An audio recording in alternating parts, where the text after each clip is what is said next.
Hello and welcome to the Sports Update. Thursday was a very special night up here at Norwood High School. The Unified Basketball team hosted their first annual Thank You First Responders Night. Coach of the Unified team, Chris McDonald, addressed the crowd before the game to explain what the Unified team is. For those that might be new to the term Unified Team, this is a new initiative Norwood High School is starting this year. It is not new in general. There are 6 other schools in the Tri-Valley League that also have unified teams. Unified teams are an extension of Special Olympics. The difference with unified teams is that we have athletes and we have athlete mentors on the same team. So pretty cool experience. The goal of unified programs is to create a more inclusive, safe, very cool, all-in community like you're seeing here tonight. And so we are very, very proud to have all of you guys in attendance. And we will get to our stars of the night in a second. Our school was recently named a Unified Champion School District, which is a very special designation that not many schools get. So we're one of few in Massachusetts that have that right now. So all of our schools were able to parade the torch to symbolize the Special Olympic torch, going through all the schools in the district last week. We had our amazing police officers and our fire department there to help us with that torch, along with representatives from Special Olympics. So just a really cool event. We're psyched to have this opportunity. The first quarter of the game saw the police and fire departments squaring off against each other. Let's just say there was some rust from both teams. The second quarter, members of the unified team joined the fire and police departments for a joint game. Mahoney making his debut on the court. I think he's trying. Oh! David Shaw. Oh! We got ourselves a little showdown right now. At halftime, Coach McDonald honored all the first responders at the game. We've all had a tough, 18, 20 months, right? We've been through a lot together, especially as a community, and regardless of what we've been through, there's been a certain group of people that have always been there in the front lines the entire time. So we would first like to recognize our Norwood Police Department. We combined this group. These are our fire and paramedics who, as we know, do it all. They're the first on scene.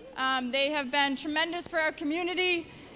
They were the first group when Unified became a thing to reach out and say, hey, we want to do whatever we can to sponsor that, and immediately helped with funding and just great support the entire time.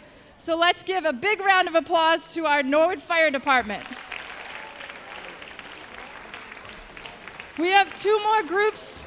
These are the people, both these groups kind of go hidden a lot, and you don't recognize necessarily what they do on a day-to-day basis, but especially in our school here at Norwood High School, they were definitely our first responders. The first group we'd like to recognize, and she is representing 2 of them today. One of the other nurses couldn't make it, are our school nurses, Kathy Crowley and Jen Hardery. And our last group, we would like to recognize our administrators. First, our assistant principal, Mrs. Cindy Durain.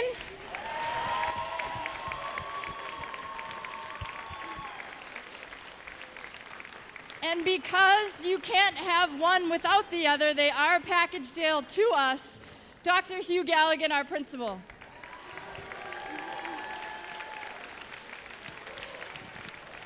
The third and fourth quarters were run the same way as the first and second, and a great job by Coach McDonald, her staff, the police and fire departments, and the unified players for putting on such a special night. It really seemed like everyone enjoyed.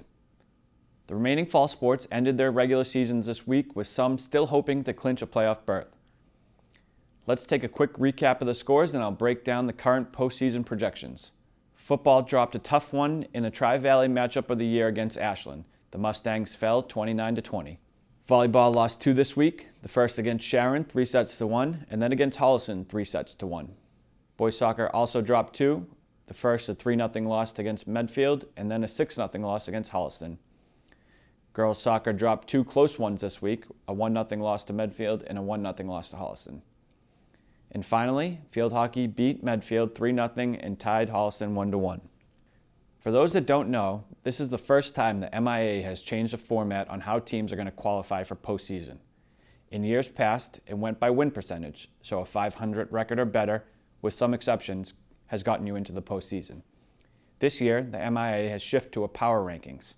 By definition, on the MIA website, rating is the system or formula that analyzes the results of competition to provide a numerical representation of competition of strength. They will now use criteria such as ratings, wins and losses, margin of victory, and strength of schedule to rank the 32 best teams in the state. They will also no longer have sectional brackets, and it will be one tournament made up of the best 32 teams from South, North, Central, and West. The final pairings are set to come out early next week, but the MIA has released a weekly updated rankings list, and these are the rankings as of October 25th. Field hockey is in the tournament, and currently is ranked 15th and could potentially host a first-round matchup. Girls soccer is sitting on the bubble at 30th. With 2 losses this week, that could slide, but they will eagerly be awaiting the rankings as they come out next week. Volleyball is also in a very similar position, sitting at 31. With 2 losses this week, they will await the results of these rankings. Well, that's all for sports this week. Make sure to follow us on social media at the beginning of next week for information about tournament games.